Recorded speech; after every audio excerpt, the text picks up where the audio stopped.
All right. Welcome to the first episode of our new show. It is the Orange Nomad Andrew Moon and my trusted partner in crime today, Mr. Pete Matheson. How are you all doing today? Looks like we've got some live guests joining us. So let me go back and Matt Stolba is calling in from Dallas, Texas today. So welcome, Matt.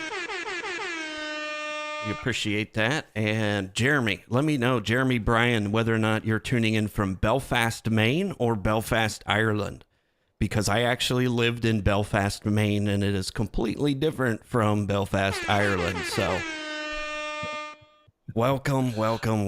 So yeah, we got another one joining us today, Trenton Schutler. Hopefully I pronounced that correct. Awesome. He loves the intro tunes. So start of the day in Northern California. So there's your nice intro music. So nice little upbeat to start our day. So Pete, how's it going today? He's at the end of his day. So how's your day going so far? It's going really well. I've just seen Billy's comment saying I need to invest in better sunblocker. I've spent the last it's like 30 degrees in the UK here, which never ever happens. Are you not outside enjoying the sun? Nice. So that's why I've got all the shades. So this week is basically where I build up my tan that lasts me the rest of the year. So I've got to try and do the best I can. And if getting burnt and getting like really tanned is yeah, I'm doing my best. Awesome. So anyway, we've probably got a lot of people wondering what happened to Behind the Geeks. So Pete, you want to tell everybody what happened and the transition and just why we're kind of going in a different direction? That way everybody knows, since you've got a little bit of the history. Huge opportunity. We did. We could have titled the show like confronting the reason why Nigel left, or like something like that. We can still really clickbait. We can still clickbait this. So we do have the recording. So welcome, Robert Gibbons. There isn't really a Robert Gibbons, and there isn't really we didn't fall out. There's no issues at all. Basically, what happened is the times changed. And with the time changes, I don't know if you guys know, but trying to schedule somebody in the UK and Aussie and New Zealand, which are completely opposite ends of the world and on completely opposite time kind of zones, it was just impossible. The shows were falling in line with Nigel's kids food time, which isn't really on, and he was doing it for like 2 or 3 months, I think, still, whilst his kids were downstairs eating and getting ready for bed or what have you. So we decided just to separate that and just there's no point Nigel being there. We've got there were 3 Brits on the show with Richard Tubbs being there as well. He's just sitting out for a few weeks, but we'll be back soon, we hope. And so you basically left with me, Andrew, and Scott, who is currently on a flight somewhere. He did say that he was going to try and jump in through the Wi-Fi that was on the flight, but Scott, I was only joking. If you're watching this back on the replay, I do not expect you to be sat next to somebody on a flight and live streaming at the same time. Like just chill out and enjoy the flight. Enjoy however long the flight is. I was wondering how that was going to go. I was like, okay, we'll have our first live stream from an airplane. That would be epic. So, but it would really test how good the Wi-Fi is on board. I think it would. I think we just pipe our intro music out to the plane too, let everybody just chill. So, but I know we were just talking before the show started. Scott's been the only one to see Top Gun so far. So since you're on a plane, Scott, and if you're watching this replay, if you happen to be listening to this, this is for you. There's a little Top Gun music there. That's probably all we're going to play before we get kicked off the air. So thank you, Kenny Loggins, taking me back in time. So, but anybody else has seen Top Gun, put that in the comments too. I want to see what your thoughts of Top Gun were. I haven't seen it yet. Wanting to go see it. I saw the original in movie theaters. So yes, I time-stamped my age right there. So I'm waiting to see it. I've obviously saw the original. I have not seen the new one. I've heard very, very good things about it. So hoping to see that soon. Things is, like, cinemas over here are so expensive. I don't know if it's the same over there. The tickets are super expensive, and if my God, if you buy a drink or food, like 30, 40, 50 pounds, like straight away for like a couple of people to go out and see a film. So I'm kind of getting to the stage now where I'm just like, just wait. It will be in the live streaming services sometime soon, or accessible another way. Yeah, exactly. Yeah, it's I missed that movie theater experience, but I'm with you. It's like by the time you drive over there, I mean, I don't know what gas prices have hit for you over there, but they're ridiculous here. So It's almost £2 per litre that we do over here. And honestly, I don't really know, because where I drive an electric car, I kind of thankfully avoid a lot of this stuff. yeah, good for you. Good for you. It'd be nice. I wanted to get my name on the Ford Lightning list, but that is a 2-year wait list. But I think I'm going to add Okay. but I want to add my name to that because I was like, it's a generator. I can power my whole house for 3 days from my truck. Wow. So that would be dope. So that's awesome. anyway, so let's just go through any comments here. We figured since this is our first episode, we get that out in the air. What happened with the show, why we're changing, all that good fun stuff. So no, none of us have parted ways from Nigel. We still love. I just figured I'd wear all the orange in a different manner instead of my hair. So I think I've joked with him about getting a Tech Tribe hat and putting the orange hair, because they actually make those here in the States where you can actually. It's a hat, but it comes with hair too. So yeah, is that like a Scottish thing? The whole like hair sticking out. I don't know. I don't know where he why he decided to go from the shaved head look to It must be the surfing environment. It must be I was going to say it's the surfer in him. Yeah. Yeah, I think so. But we figured we would do an Ask Us Anything episode here. Just if you've got questions about running an MSP, if you've got sales, marketing, operations, whatever it is, for those of you tuning in live, you get to ask those questions live from Pete and I. So let's see here. We got a few more comments coming. I've got 2 things that I was going to kick off with, Andrew, if that was all right, just to fill in some space whilst we're seeing who is around. I had a couple of messages, one yesterday, one the day before, and this is going back now to 2 or 3 shows ago. I think you guys were talking about live streaming, about videos, and just kind of getting started with using videos in your MSP. And one of my coaching clients, if I find the chat, and this is going to be in my newsletter that I put out every month. Oh, where did it go? Basically, he has had like 3 clients off of his. Here we go. No, that's the wrong person. I'm looking for completely wrong messages here. No, we basically had a client who.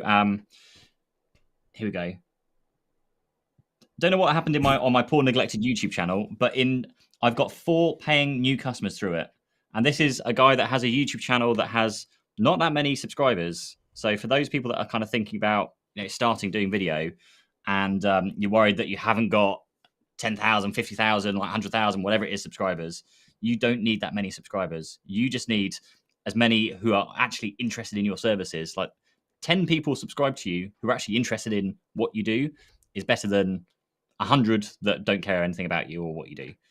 So that was the first one that came through. And my response to that was, we'll do some more YouTube videos then, because it's obviously working. Yeah, for sure. And another guy, Jez, who started doing videos this week. He's like 7 days in, and he's already had a lead into a 30-person company for IT support. And that's just doing like, he sent me the message because he was shooting TikTok videos, and I think he's repurposing. You download them from TikTok and it's got the branding on it. Yep. And repurposes them on LinkedIn. And he was telling me about it, and I was like, "Please God, don't tell me it was TikTok that got you the leads." I mean, it's great, but that would be incredible. But it was a TikTok he'd taken from TikTok and then put onto LinkedIn, and it was via LinkedIn that he got the lead. But yeah, 7 days, first 7 days of doing video, and I already see like the engagement, all of his posts is so much higher because people are commenting. They're like, "Oh, this guy's doing video, wow!" And it's so much more like attractive, engaging, interesting. And just breaks through that kind of everything else that's going on with like LinkedIn. There's so many like people posting about how amazing they are, about how fast they've grown. It's just nice to see just a down to earth, regular video, like someone just literally holding up a phone, speaking to camera. So yeah, massive congratulations to those 2 guys. For doing YouTube, doing video, and seeing the reaping the rewards. We get to get him the applause button. Hey.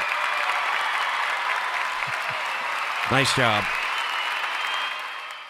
And that is an interesting dynamic with video, and it's that I have seen myself, and that people, that trust factor, because there's a huge gap. There's a huge trust gap between when somebody first figures out they need IT services to actually picking some.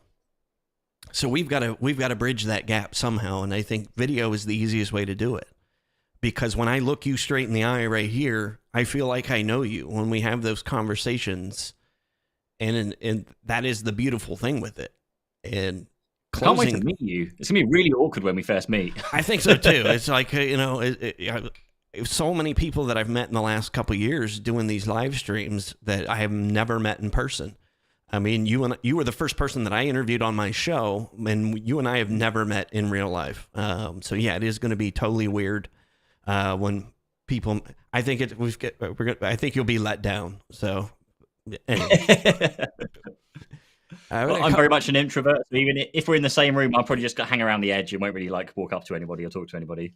That's kind of me too. And it's funny because it's like when you go to IT conferences and stuff, 90% of the traffic is, we're all introverts. And if it were up to us, everybody'd be standing around the middle of the walls. Nobody'd be talking to each other. So, But no, which is weird though, because everyone thinks because you're doing videos that you're more of an extrovert because you're like putting yourself out there and doing all these silly things. But I've been asked a few times to talk at various events, like real live people events. Yep. And it scares the shit out of me because I'm going to have to actually stand in front of people and talk. It's something I want to do. I want to get better at it. And the only way to get better at it is to do it. But it's really scary. Yeah, I miss it. And I think that was one of the things that I did as an MSP that I think has helped me behind video. I will tell you, it is much easier to do video because I've done 3 public speaking engagements in the last month and a half. And the first one after 2 years, I did. My wife tells me I did okay, but yeah, I was a nervous wreck because I'm like, okay, that's completely different than looking at a teleprompter, having my notes right there, and trying to read off my notes off an iPad to a live crowd. Completely different. So let's see. We got a LinkedIn user. Let's see who that is. James Kemp. Welcome, James. He's from your neck of the woods. I think your privacy settings, there's actually, you and I are showing up as a 3rd level connection, and I know we're 1st level connections, James, so that is weird. Anyway, glitch in the matrix. We'll blame it on a glitch in the matrix. So Alex Harvey said yes. Nice work, Jez. But yeah, so I think that is a perfect example of it. So do you have Jez's LinkedIn or YouTube channel that people could check out? We can pop that in the comments. I'm going to find it. I'm just going to let me just ask if he's all right. Yeah, I was going to say, we're gonna throw some shade on him. So I'm just sending him a WhatsApp. I'll let you know in a few minutes. All right, cool. So let's see here. James said, a comment I heard the other day, oh, you have legs, not just a bobbing head. So somebody saw him in real life. Bobblehead, that would be an interesting one. Get my own bobblehead with orange headphones. We always used to have that at like staff events with the MSP. Like everyone's used to, obviously, we weren't too bad. We wore normal clothes in the office, and then when we went out to customer sites or if clients came in, then we wear uniform. But the MSP I was working at beforehand was just uniform. So whenever you have a staff event, it's like, oh, it's weird seeing you wear clothes. It just sounds really wrong, but you don't see them wearing normal clothes. Yeah, exactly. It's just funny. Like now, I always dressed up when we did the events. I didn't do the full suit and tie deal, but yeah, I'm kind of with you. We had a dress code, which is funny because that actually lends to a question that came up for me this week from one of my coaching clients, and I saw that in a couple forums, is do you enforce a dress code for on-site techs? Why or why not? Like, what would your recommendation go that was a perfect segue to that question. So, yeah. The way I like doing it is definitely inside your own offices. I don't care what people wear. whatever makes them comfortable, particularly on days like this. Like some places you go and like you're not allowed to wear shorts. Like no, we're grown ups. Like wear shorts. In terms of on client sites, I think that's a bit different because you kind of want to, certainly from my perspective, like building this brand and growing this business, you need to have a certain level of expectations. However, I don't think it's worth going all of the way where you're like suited and booted, like shirt and tie, because we all know you're crawling around desks, you're in server rooms. The number of trousers, like posh trousers, I ripped over my life of just getting them caught and snagged on cables or something. So yeah, just something that's, I guess, smart casual would say is probably what it should be, but just with a open buttons kind of branded shirt, whether it's a polo shirt, whether it's like a button up shirt. Again, I don't really care. Just something with a logo on, and again, something that's comfortable for people to wear, because I think it's, and of course, if you're having like company photos, it's great to have everyone wearing the kind of same kind of uniform. Yep, looks great, but equally, when kind of behind closed doors, so to speak, when people are just working back at their desks, I don't care. Yeah, Yep. Rob Ellis puts it really well. Dress for your day. If you're going out and seeing clients, then of course, yeah, absolutely put something a bit smarter on. But most of the time, technically, we don't know if Andrew's wearing any trousers. I could be completely like naked below here, but Don't make me dress for stand the up. occasion, like we say. No, I'm busting in the shorts and t-shirt for sure. No, I'm with you. It's for me. That is our brand presence, and whether you like it or not, people are making a judgment about your brand, which is your company. So that for me was important. We were 100% remote anyway, so for the most part, I don't care, what you wore. We're doing tickets at home. But yeah, if we had to send you on site, orange shirt, and whether that was we had polos with our logo on it, and I'm with you. We had black tactical pants just because of that issue. Yeah, you're going to be crawling around. I wanted something that could hold up to the wear and tears, but yeah, black tact. It was a awesome look too, because when you walk in, it was just people knew. Just the orange, though, isn't it? Surely it was. And it was what was weird and really emphasized the fact of brand on me is when I sold my MSP, I stayed on for 6 months while we integrated everything together. And when I went back into my largest attorney client for the first time, wearing a different shirt, different color, different logo, that was the first thing people said when I walked in the door. They were like, you need to go redo all of their marketing, because they're like, we don't like this. And they were like, we loved the orange shirts. We knew when you guys were in the building, and it was great because everybody knew. And we got clients in that same building because they saw the guys in the orange shirt and black tactical pants come in. They knew we were getting ready to do some work. So yeah, I mean, I think it is strictly for the branding.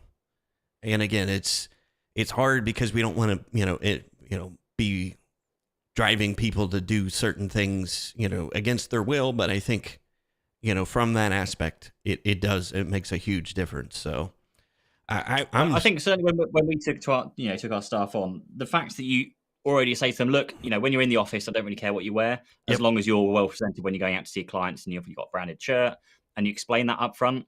I've never, ever had an issue with that, because if anything, they're more appreciative that you can wear whatever you want, most of the time, unless you're seeing clients. Exactly. So yeah, that's certainly the way I'd go to.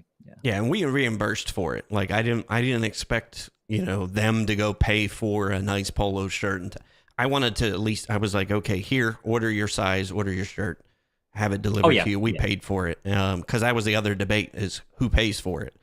And if you make them pay for it, like that would make me mad if I was a tech and somebody enforced a dress code when I go on site, and then made me pay for it. As well. They've got your MSP logo on them as well. Yep. Yeah, and it was great. I would never. I don't know if it's different over here in the UK, but I would never ever say you need to wear a uniform and now you need to go and pay for it. That just wouldn't fly at all, ever.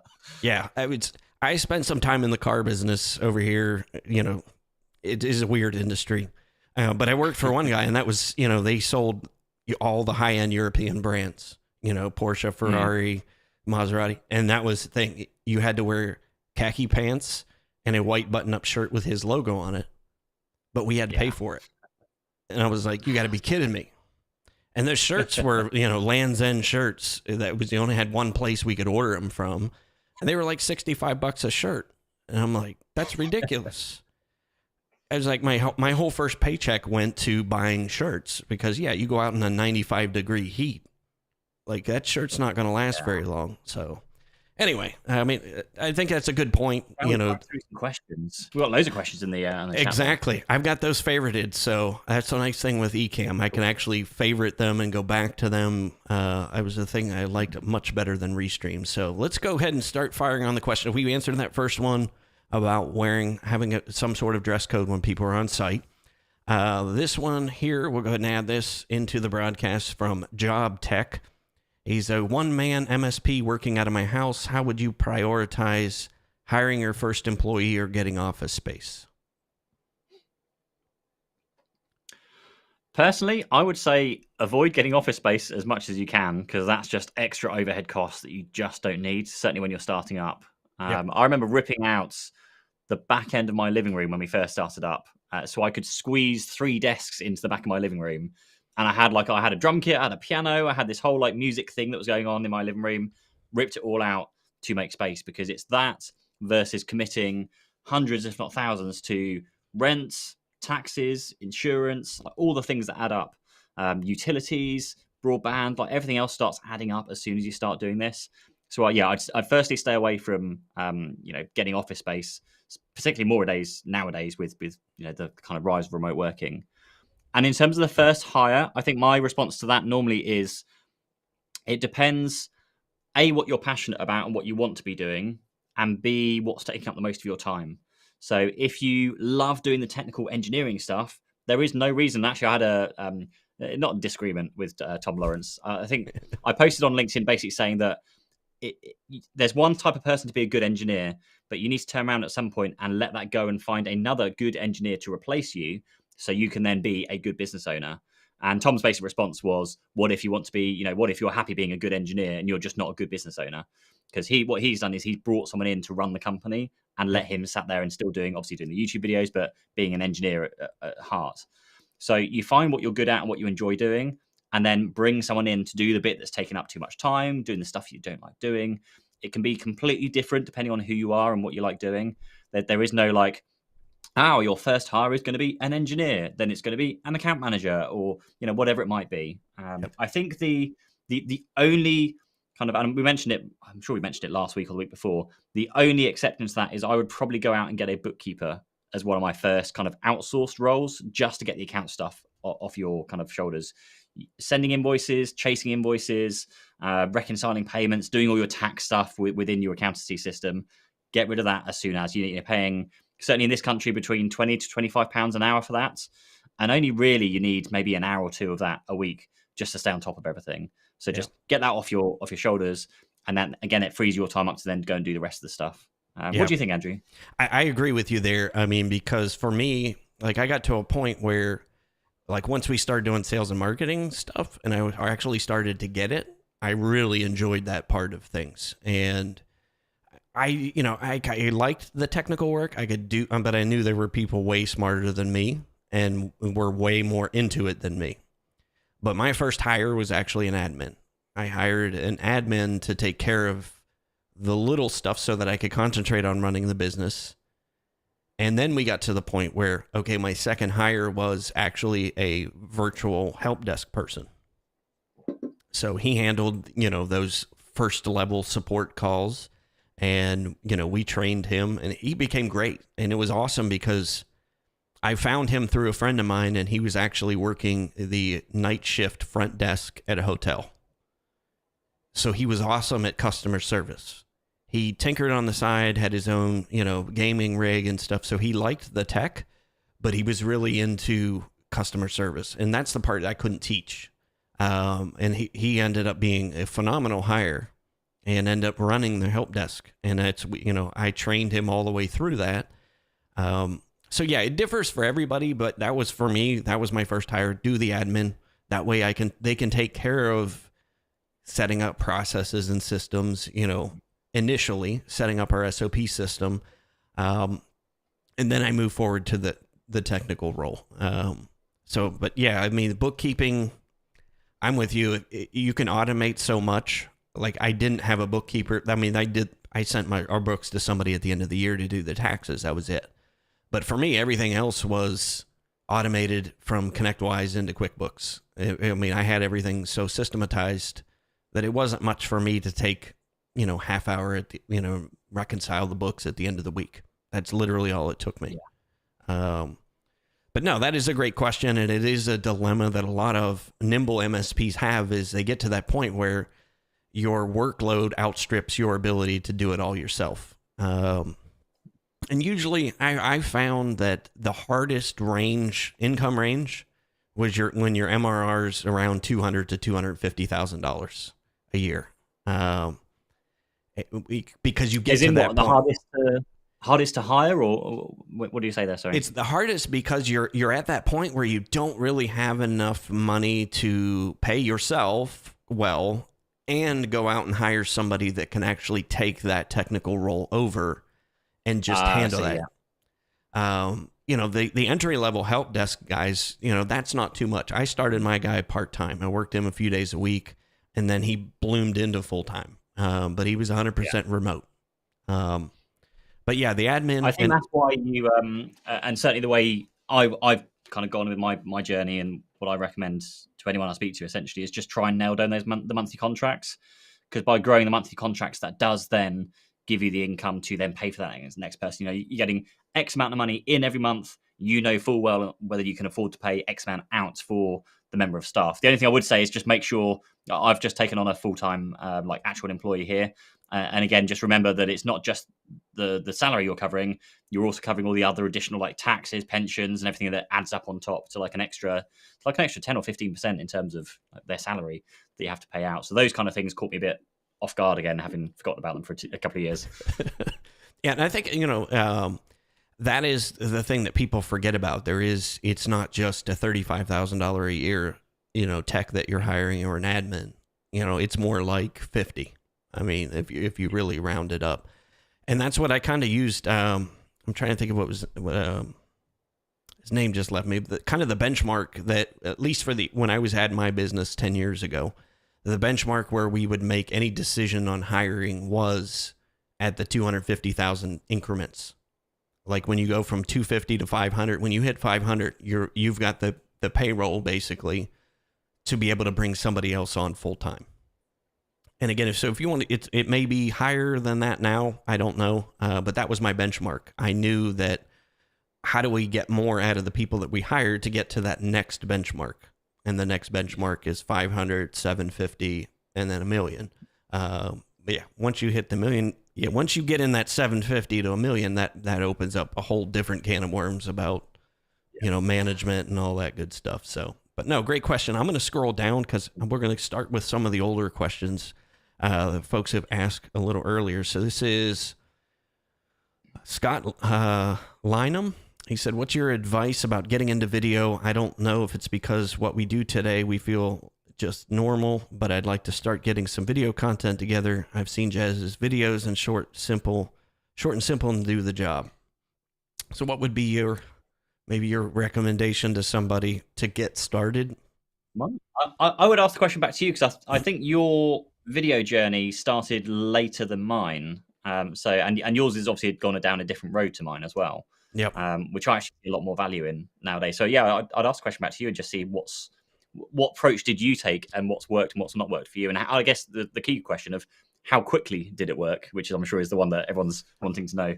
I think now, with the tools that we have now that weren't there, I started my live streaming journey on April 1st, April Fool's Day, 2020, 2 weeks after the pandemic.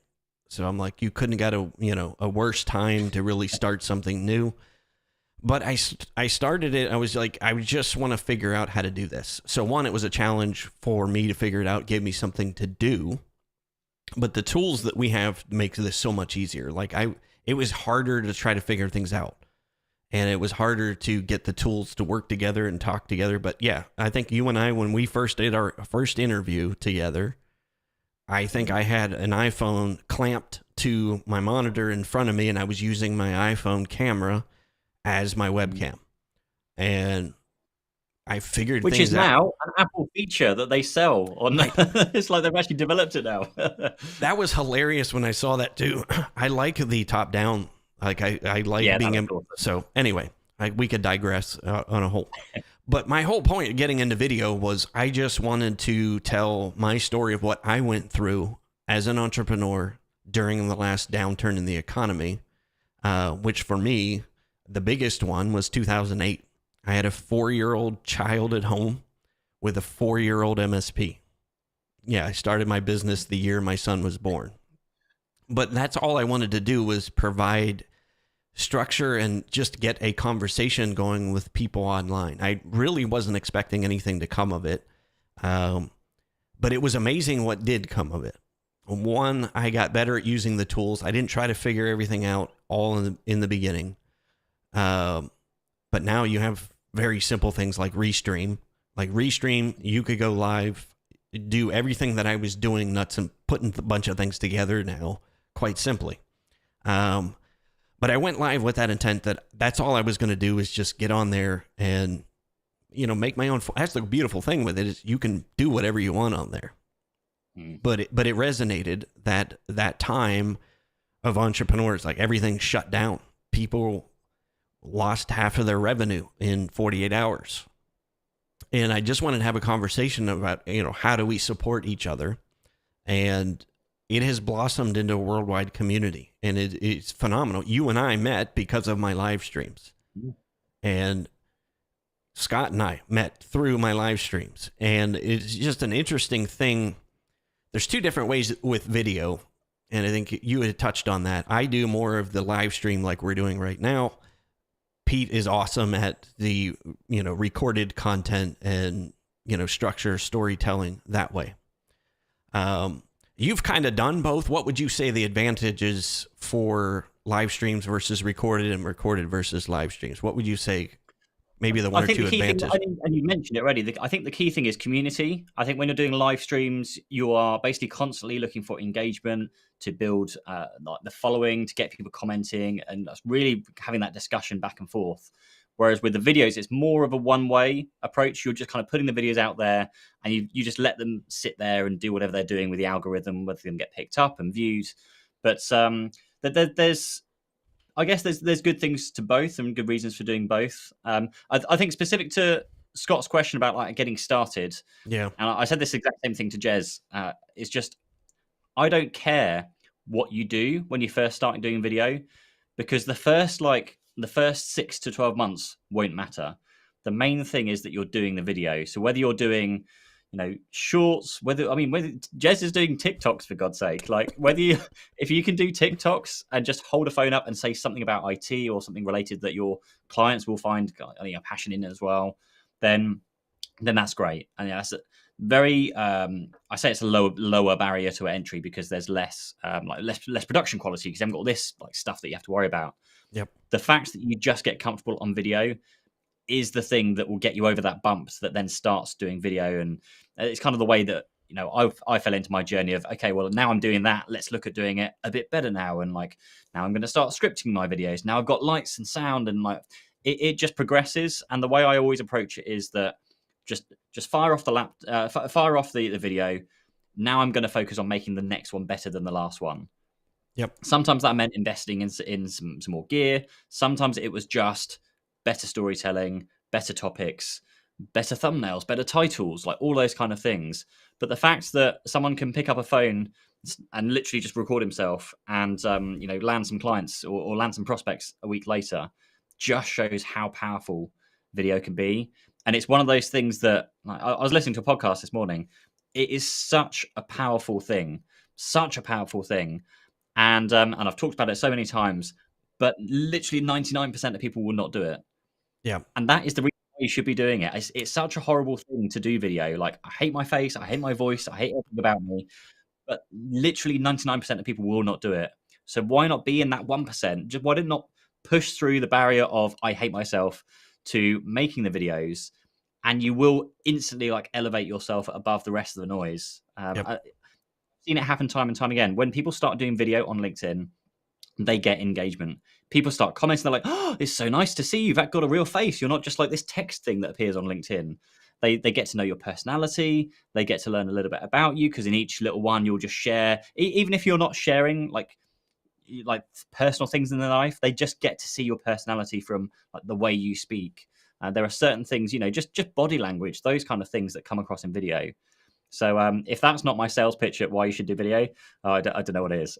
Yeah, I mean, hopefully that helps, Scott. I mean, that's whatever you're comfortable with. Like for me, I obsess too much. That's why, I'll be honest with you, that's why I don't do more recorded content, because when I know in my mind I've got more than one take, I'll try to make it perfect, and then I don't get anything out. And I think that for me was allowed me to kick that barrier down doing live streams, because I knew you've only got one take. This thing's live, and I didn't obsess over necessarily the quality in the beginning. I went live with a Blue Yeti microphone and a C920 webcam, which I elevated to my phone, just clipping, that on and using it as a webcam. So whatever you're more comfortable with. And that's the thing with live stream too, is people have a lower expectation of it's live. They know things are going to go wrong and it's not going to be perfect. And I think that's the thing that makes it unique, is it's more raw. And people, I think to touch on your point, Pete, is that's what endears people to you faster. When they see, this isn't necessarily a polished scripted video. And when we did testimonials, when I ran my MSP, the ones that were raw, me just getting out my phone and having somebody tell me what they just told me and getting it on video, those did better than the ones where we spent $5,000 making a host of polished, ready to, testimonials. And it's funny because I had people tell me that they actually believe the ones that are more raw than they do the polished ones. I don't know why. It's just human nature. And I had attorneys tell me that. They're like, just for some reason, when it's raw and you're just recording somebody's reaction to something, whether it's, live or recorded, people trust that. And I think that is the biggest fallacy I constantly see. I want to get into video. I've got like $5,000. What do I do? And the only thing they will do is spend that $5,000 on one big video that's like an about us or some big marketing thing that's going to go on the homepage. Yep. Just don't do that. Just take that $5,000 or whatever, 1,000, whatever it is.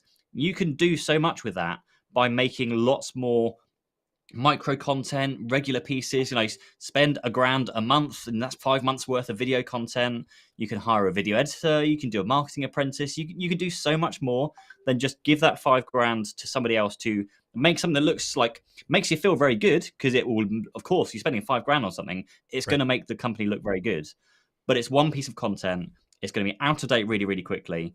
Your staff members are going to change. The environment's going to change. Your offices, you might move offices. Everything changes. So why not spend that same amount of money on some smaller little bits? Buy a better camera with, £500 of that, and you've still got $4,500 left. Buy a microphone. There's just so much more, and I see it time and time again. And it's such a difficult sell, I guess, so to speak. So when I was running the continuity video marketing, when we were speaking to MSPs, they are only interested in, I've got $5,000, I'm going to spend it on one video. And you try and explain to them that actually you get much, much better results by doing regular kind of drip fed smaller things. They just don't understand it. And I see the exact same things even today in my kind of job now of like this YouTube channel, when talking to brands, and they're like, we've got a budget, we want to do a video with you. Okay, they want to do one video, and they have all their expectations set as that video is going to, sell my product. It doesn't. Actually, what does sell product is smaller mentions drip fed in amongst other videos. They call them integrations. So like a 30-second ad, essentially, that you add into other videos. That same amount of money spread across those videos performs so much better. So it's a complete false fallacy. Like, don't take money and do video by just spending it all on one video. It won't perform. You'll feel good about yourself, and you'll think it's doing well. And your clients will say, oh yeah, watch your video, it's a great video, but it won't actually do anything. The smaller content will work much better, and it'll be probably a downside cheaper as well. Yeah, and Scott and I talked about this a couple weeks ago when we talked about live streaming, and it took me a year doing these live streams almost every week before I realized that, hey, I can actually slice these up into smaller videos. I'm like, why don't I do that? So, like last June, I started doing that. I would take, say, an hour-long webinar that you're doing, or an hour live stream talking about anything. I was like, how many 2-minute videos, how many 30-second videos can you make out of that one piece of content, out of that one effort? And I was like, okay. Then it started dawning on me. I'm like, I can do so many things with this. So I started doing that. We'd do a live stream, on Wednesday. And then Thursday and Friday, I would go about slicing up those videos and then hand it off to an editor and to finish up and make small clips that I could then put on LinkedIn. I could then put on my YouTube channel now as YouTube Shorts. It's the same video. And it only took me one effort. So, like, if all you did was one of those a month, one hour live stream. And I wanted to, I can't wait to talk to Scott next week because I think he's got a 2-hour live stream planned for Thursday. But he's excited about that because he's like, I'm going to be able to make so much micro content out of this that leads back to the original. And I'm like, that's exactly what you want. That way you're not recreating the wheel every single month. And yeah. I've actually had my social channels on autopilot since December. And it is all my content. I have not reposted pretty much anything from anyone else. And it's all that micro content from my podcast because I started doing the same thing with my podcast. And I started doing the same thing with all of our live streams, going back into some of those older ones, slicing those up into smaller bits. And now I have an asset library of 200 plus videos off of work that I've already done. And that's 200 and some videos and social posts that I can just keep churning out there month after month. Because not everybody's going to see it the first time out. And that's the thing with the live streams. A few people will turn up live, but I get so many of the people will watch that 6 months from now and message me because I keep these up on my YouTube channel. And it's awesome. But yeah, Scott said he is thinking I'm worried about it being perfect and polished, but just cranking on it and giving some value and getting in front of our ideal client and get our name out there. So yes, that's exactly what you want. I'm a recovering the whole perfectionist. Thing is one thing that holds a lot of people back, but honestly, there is no quick and easy answer for it. Is you just need to kind of, when you're running a business, like, you kind of have to assume that not everything's gonna be perfect. Just do it, move on. And again, I always say, like, post a video, focus on the next video, keep doing that for like however long. And if you really still think that first video sucked, then go all the way back to that first video and just remake it again like 6 months later, because you'll have learned by going through that process. You won't learn if you never post that first video, because you'll get stuck on the first video. So yeah, just get over the perfectionism and just get on with things, basically. Yeah, so I know that's a bit of a silly thing. Just stop being silly. Just post the video. James Kemp said the same thing on LinkedIn. He said, I bought $1,000 worth of video kit because I was thinking I had to be pro, but actually just got started with just my iPhone because I don't have to edit. I just shoot and post. Bam. That is what you want. Yo, pop, pop. That's what you want.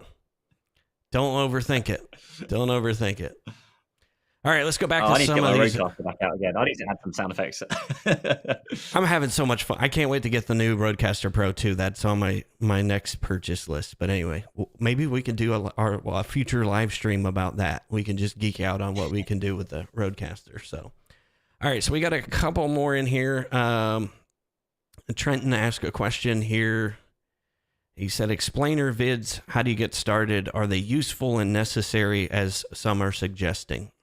Trenton, if you could let me know, like, what would your topic be for those explainer videos?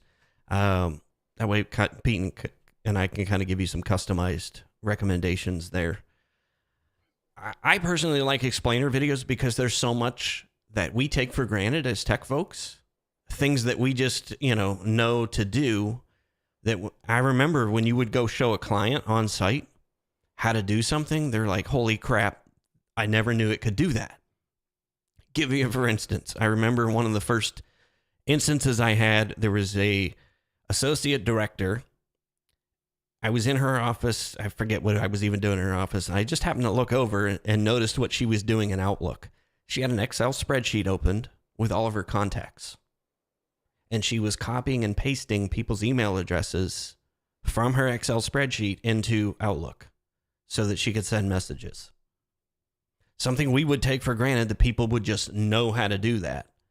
So I sat down and showed her how to take those contacts, import them into Outlook, and she never had to maintain that spreadsheet ever again. And it was just light bulb moment. She's like, I never knew it could do that. So what things do you regularly see?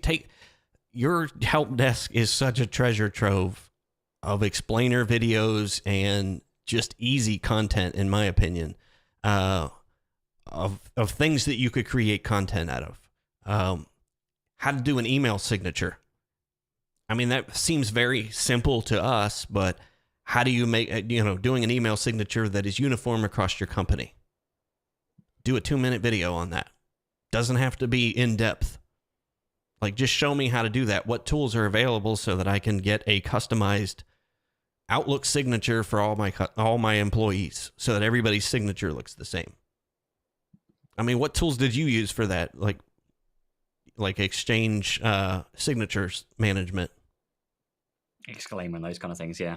Yeah, exactly. I mean, your guys are all using tools that we take for granted, and we just take for granted that people know what the heck they are. Take 2 minutes and show somebody. Take your help desk. Look at your tickets. Find something that you could create a 2-minute video on and put it on your YouTube channel. Take out your phone, you screen share. There's so many, the tools in the wealth of being able to do this now, like I said, versus even 2 years ago, is so much easier. I mean, like every single thing that I download now has some sort of screen capture ability. Like Descript that I use for transcriptions has a screen capture ability for me to be able to video myself while it's transcribing. So I actually do my whole podcast in Descript and I just talk it out. I drag and drop intro, outro, boom, done. Podcast is done. So there's, even if that's all it is just small snippets of things like that. And again, I'm just using one, for instance, Camtasia. New updated Camtasia has a bunch of new features in it. So whatever you're comfortable using, just use it and get started. But I think explainer videos where they see you will go further than maybe a cartoon explainer video. That's just my personal opinion. Like I would probably watch, somebody on camera show me something from their phone or their desktop, how to do something with tools that I'm already using. And again, I guarantee you there's things inside of Microsoft Teams. There's things inside of the tools they're already using that people don't know about. So I think Tom Lawrence is obviously, I guess, the king of explainer videos from like a technical perspective. Yeah. And it's a much longer burner in terms of bringing in business because bringing in large amounts of business. So for him, I know that's brought him in a lot of business with some very, very big clients because where he's making tons of videos about storage, RAID arrays and those kind of things, he gets some clients approach him saying, I need this massive RAID array.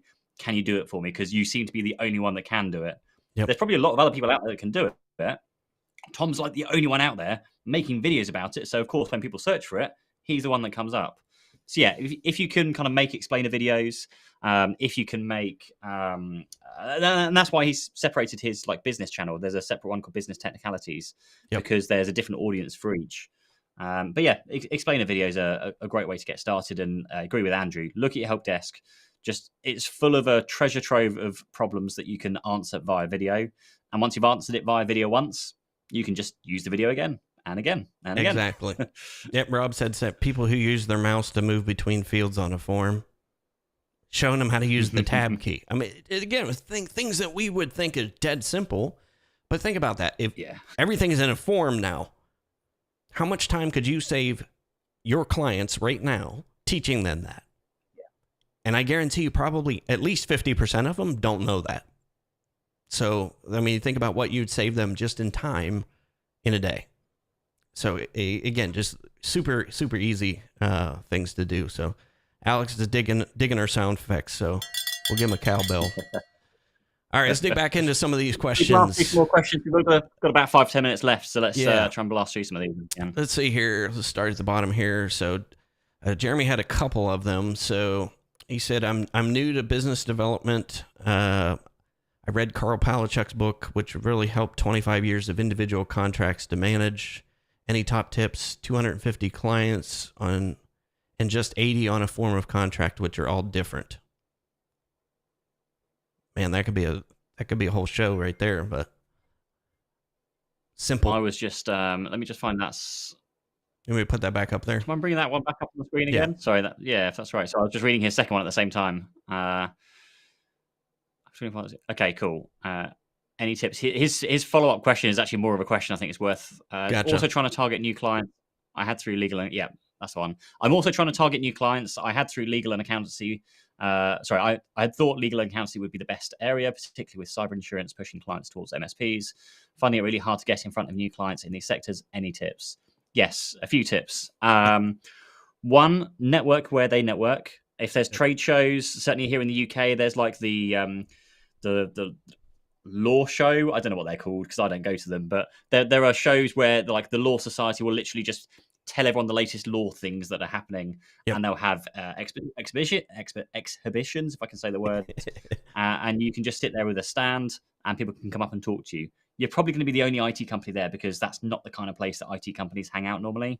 Same with accountancies. There's the Zero Road Show that's normally here in the UK every single year, and I'm sure they tour the world.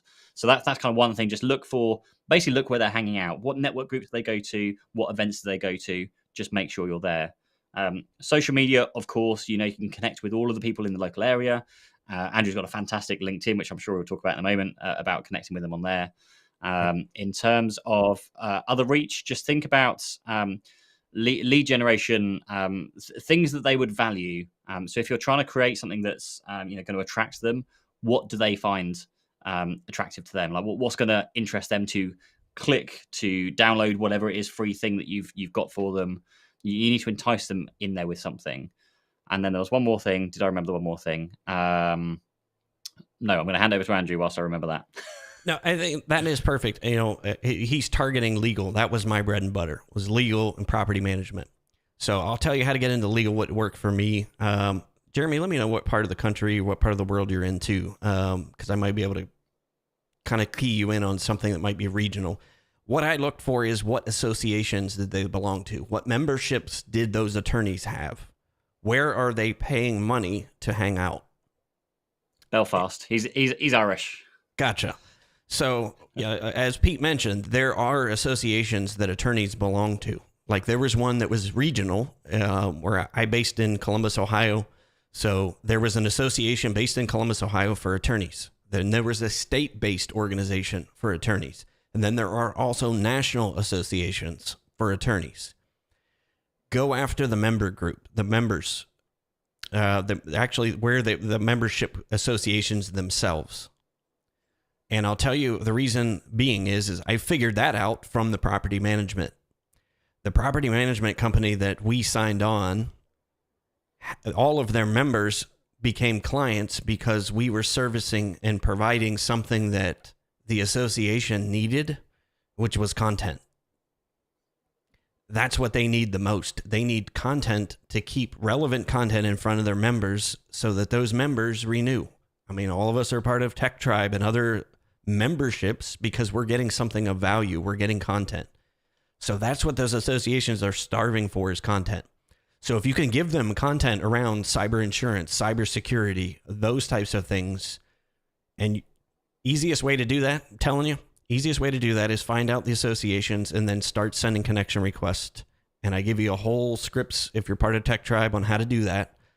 Connect with them on LinkedIn, start conversations with them through LinkedIn, and then just see what content they are in need of that is IT, cyber, or whatever you're doing, VoIP. What other content can you provide? And if it behooves you, go ahead, go. I've got two things. So I remembered the one and I remember the extra one as well, which links into that. So when you're kind of reaching out to people, it's a bit out there, but if you were to start a podcast / live stream that we're doing, but you could just do a podcast, it's a great way to just get your foot in the doors. You're not trying to sell to them. You're just saying, hey, would you like to hop on a podcast? We'll just chat about you, about your business, learn a bit more about you, which is, hey, great for you because you're learning a lot more about them. So that was the first one. And then secondly was to, and I don't always agree with it, but the dark web monitoring service where you can see if they've got any hacked emails, if they've leaked any passwords to the internet. I've seen a few people where they will just, search for all the local solicitors and they will dark web search them. So they'll find out if they've got any hacked or leaked emails and passwords, and they'll contact them directly and say, hey, we've done a search on you. We found these things have leaked onto the internet very, very recently. Would love to have a chat with you about your cybersecurity. It's just like another way in through the door. Yep. No, I love that. I mean, because those things like live video and podcasting are so much easier now than what it was, when I got started in 2004.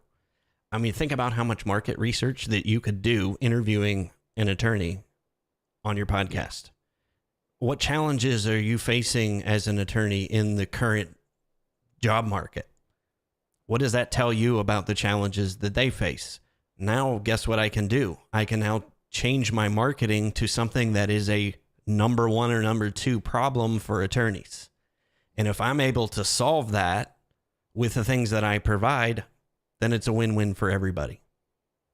So you got to kind of think, a little bit more long-term, as Pete mentioned. So Jeremy said, yep, appreciate that.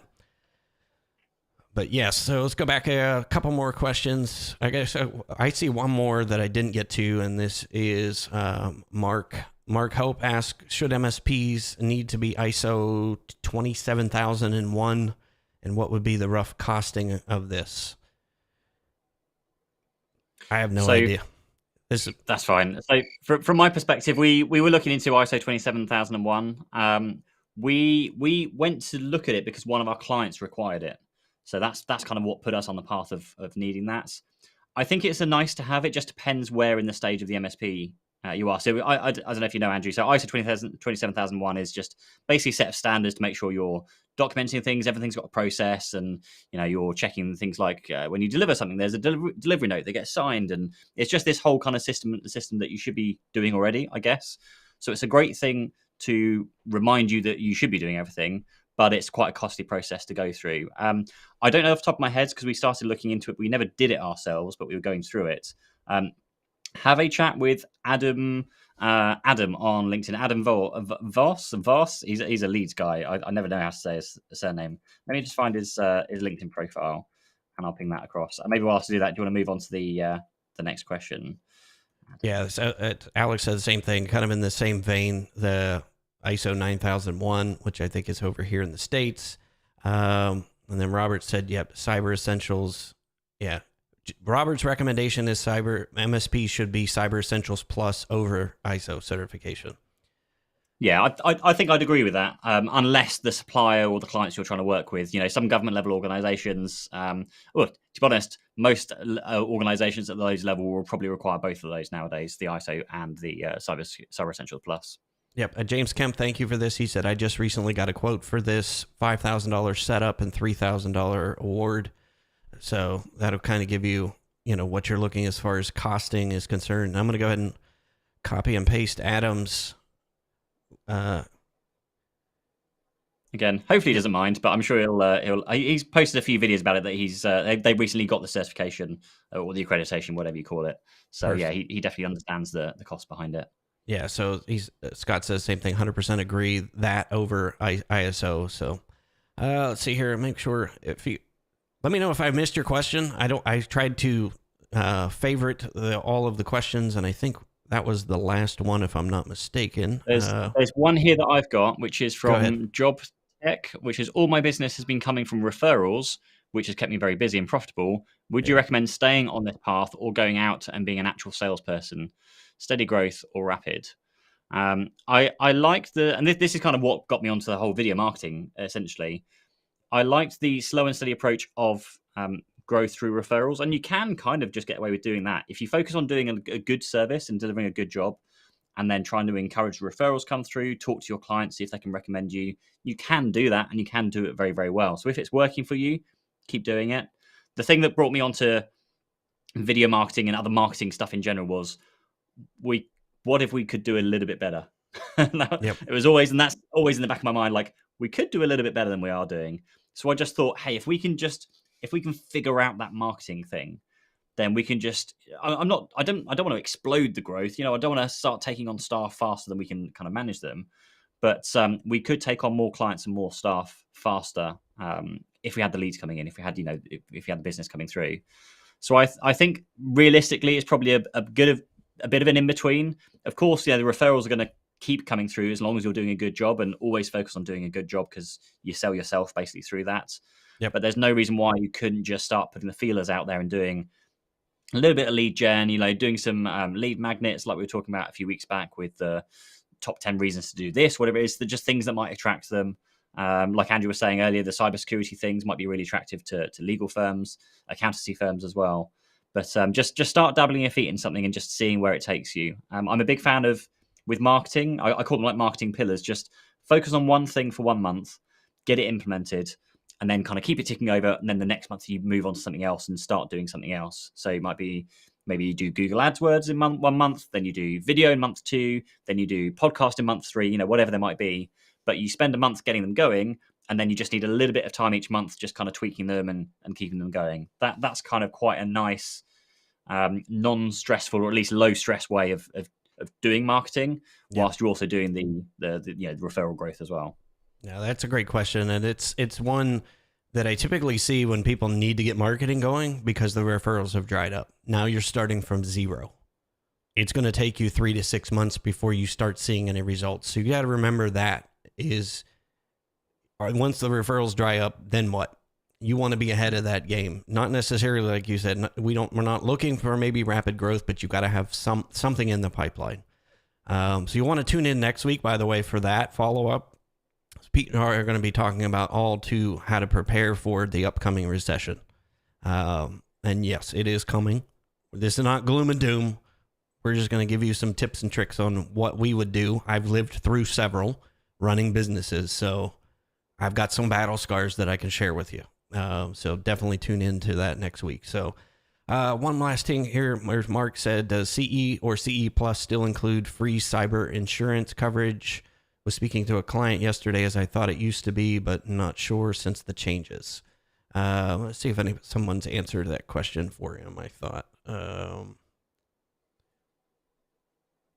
actually, yep, that would be, who answered that question? Yeah, the CE. I think that's James. Jez that's replied back. Yeah, so Cyber Essentials does. I think Cyber Essentials Plus doesn't, because that's such a big, wider, much larger business. It depends on the risks and everything. But CE covers a basic level of insurance, even on the new changes. Yep, Scott said yes, it does. So that's good. Yep, and there's also that link in the chat too. James posted direct link to that information. So yes, IASME. So that's like the UK governing body for the Cyber Essentials over here. Yeah, what's great about it too is, like, there's over here in the States, there's CMMC, which is the certification specifically around manufacturing, but there's been MSPs that have gone through that certification. So it kind of puts you in an elite realm that those clients who need that, they only have a handful of people that they can even contact. So it does create a different lead generation pool when you've got the certifications, nobody else does. So yep, and Scott said, yep, we put all of our clients through it, but it's a small amount of coverage, up to 10K. So that's good. And Mark said, yes, thanks, guys. Did we get all the questions? I want to make sure we didn't miss any. So I think that's a lot. I've had a scan through, and I can't see any others that we missed. All right. So that's probably a good time to call it, I think. Yeah. So, guys, I'm going to put this in here, too. I'm going to put this in the chat as well. We will be streaming over on our new home on YouTube, because we had to wait 24 hours before we could go live on our new YouTube channel. So I'm like, I think we can go live in an hour and a half. So, Pete, you want to jump on in an hour and a half? No, just kidding. I'm going to go ahead and put that in the comments. So please like and subscribe our new YouTube channel. But we're going to be posting out all to our personal channels as well as our new YouTube channel, hopefully with Scott back next week as well. So. And I think from the podcast perspective, I believe we are, you can still stay subscribed if you're not already to the Behind the Geeks podcast. You'll just notice in your podcast app or player that it's going to change the name. So we are we're continuing. This is still the same podcast. It's just we've had a slight change of who's in it, and we're changing the name just to separate it from the tribe side of things a little bit as well, where obviously Nigel's not got the time, being that it's like 7 p.m. his time at the moment. Yeah, he's eating dinner time for him. So, all right, guys, thank you so much for all of those who showed up live to our inaugural Not an MSP show. But yeah, if you've got future questions for us or topics that you would like us to cover on future live streams, please let us know. Reach out to us, connect with us on LinkedIn. So check down in the description, both on YouTube and LinkedIn. Connect to Pete, Scott, and myself. We'd be happy to share any battle stories that we have and tips and tricks that we've learned over the years. But all right, guys, that wraps us for today. We will see you hopefully next Wednesday is what we're going to try. Wednesdays, 11 a.m. Eastern time, and it's coming up on 5 p.m. for you, so it'd be 4 o'clock your time, correct? Yes, correct. Awesome. Excellent. Guys, we will see you next week. Have a great week, and be safe out there.